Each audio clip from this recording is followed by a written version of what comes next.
తండ్రి వయస్సున్న సిఐ గారిని నువ్వు అని అగౌరవంగా మాట్లాడుతూ పేరుని కిట్టు. జైపాల్ గారు, మీరు ఏకవచనంతో సంబోధిస్తున్నారు కదా. మీరు అద్భుతమైనటువంటి నడవడికి గలవాళ్ళు, మీకు సభ్యత, సంప్రదాయాలు, విలువలు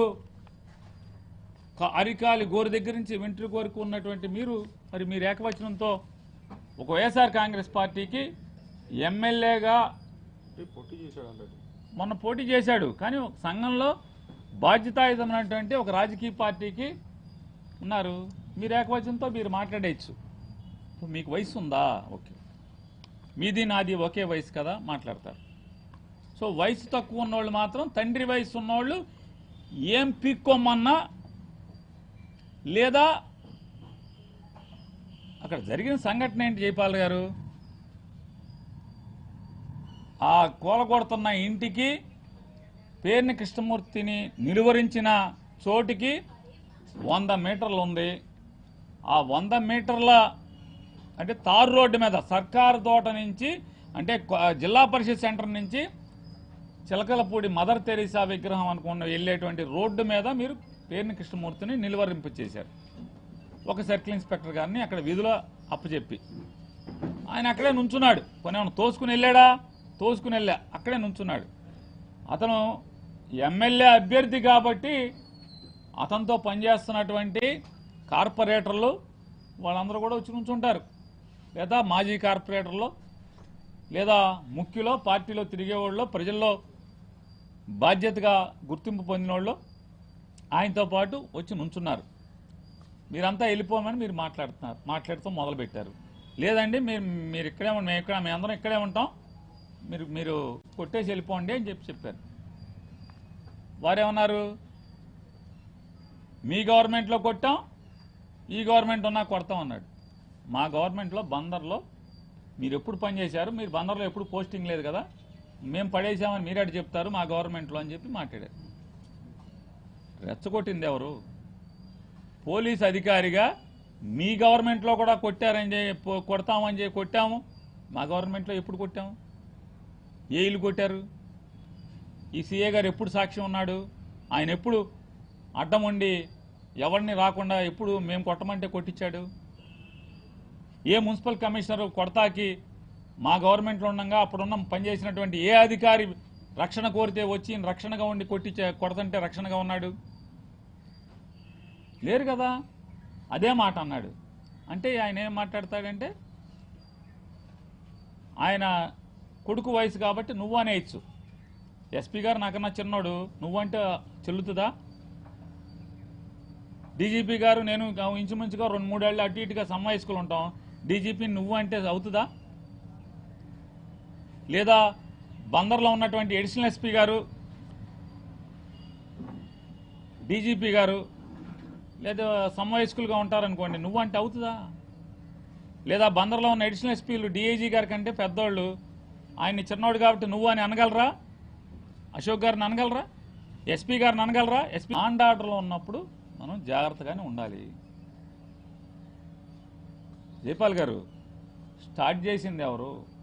గిల్లింది ఎవరు? మొదలుపెట్టింది ఎవరు? అవన్నీ వదిలేసి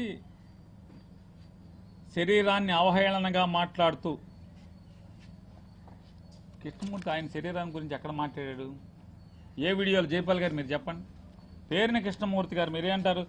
మీరు మాట తూలినప్పుడు 100 మాట్లాడతారు. ఇది పొంపులుగాడు తాగాదా? మీరు పొంపులుగాడు తాగాదా రాకూడదు. అధికారిగా ఉండాలి కదా. మీరు మర్యాదగా మాట్లాడితే మర్యాదగా ఉంటాయి, మాటలు లేనప్పుడు మాటలు వస్తాయి. ఇప్పుడు వచ్చింది మాట ఏమని? పేకాటలు పెట్టా ఆడిస్తున్నామని చెప్పని నేరం మీద సస్పెండ్ చేశామన్నారు.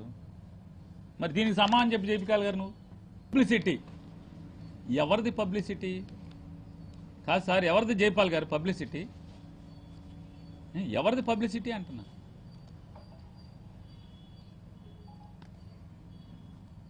మేము పబ్లిసిటీ కోసం రాజకీయ ఎదుగుదల నాది.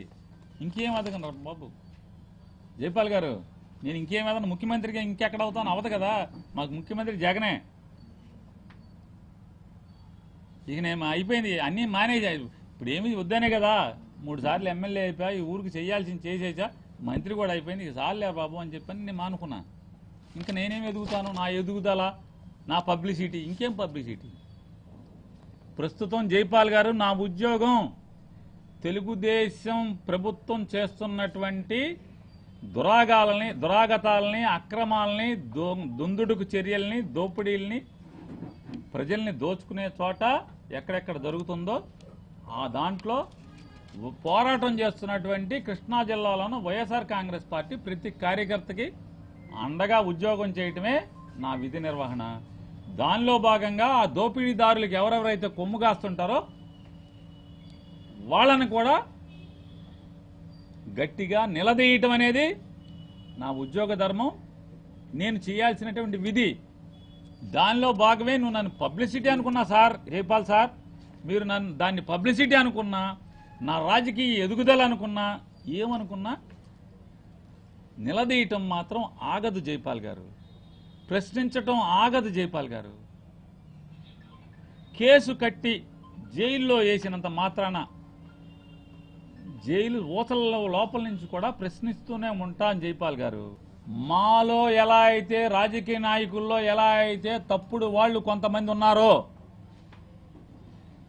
బుద్ధి గడ్డి తిని పేకాట్ల మీద బతుకుతున్నారో, క్లబ్బులు నడిపి బతుకుతున్నారో, ఇసుక తిని బతుకుతున్నారో, మట్టి అమ్ముకుని బతుకుతున్నారో, జనాలకి పనులు చేయడానికి లంచాలు తీసుకుని బతుకుతున్నారో, కాంట్రాక్టర్ల దగ్గర బల్ల కింద చేయి పెట్టి లంచాలు తీసుకుని బతుకుతున్నారో, మాలో చెడిపోయినట్టుగానే కొంతమంది పోలీసుల్లో కూడా కొంతమంది అధికారులు, ఉద్యోగస్తులు చెడిపోయి ఉన్నారండి. వారిని ఉద్దేశించి మాత్రమే మాట్లాడుతున్నానని చెప్పాను. అంటే మీలో చెడిపోయినా కూడా మేమేం మాట్లాడకూడదు ఎవరిని కాదండి. మీలో చెడిపోయిన ఉన్నోళ్ళు కూడా తప్పుడు కేసులు కట్టి దుర్మార్గాలు చేస్తుంటే కూడా మాట్లాడకూడదా? అది శాఖకి సంబంధం ఏమడుతుంది? ఎత్తి మీద సింహం, భుజం మీద సింహం అంటే కూడా భయం లేకుండా కొంతమంది పనిచేస్తున్నారు. అధికారంలో ఉన్న వారికి తొత్తులుగా పనిచేస్తున్నారు కొంతమంది. అప్పుడు మాట్లాడతారండి. బాధ కలిగినోడు, గాయపడ్డాడు, అన్యాయానికి గురిగా పడినోడు నిలదీస్తాడు. అతన్ని నిలదీస్తే మొత్తం మా 4000 మందిని నిలదీసినట్టు అంటే ఇక భగవంతుడే కాపాడాలి జైపాల్ గారు మిమ్మల్ని. అంటే ఎలా ఉందంటే ఇదేదో నియంత రాజ్యం. ఇది నియంత రాజ్యంలో విలేకరులు వార్త రాసినా జైల్లో వేయటమే, సామాన్యుడు ప్రశ్నించినా జైల్లో వేయటమే. చాలా డిక్టేటర్షిప్ కంట్రీలో ఉంటాయి. దేశ బహిష్కరణ, లేకపోతే 100 ఏళ్ళు. నెల్సన్ మండేలా జీవితం అదే కదా. అంటే నేను నెల్సన్ మండేలా అని అంటలా, అలా ఊహించుకుంటున్నారేమో ఇక్కడ వ్యవస్థనే. అది కాదు, ఇది ప్రజాస్వామ్య దేశం సార్.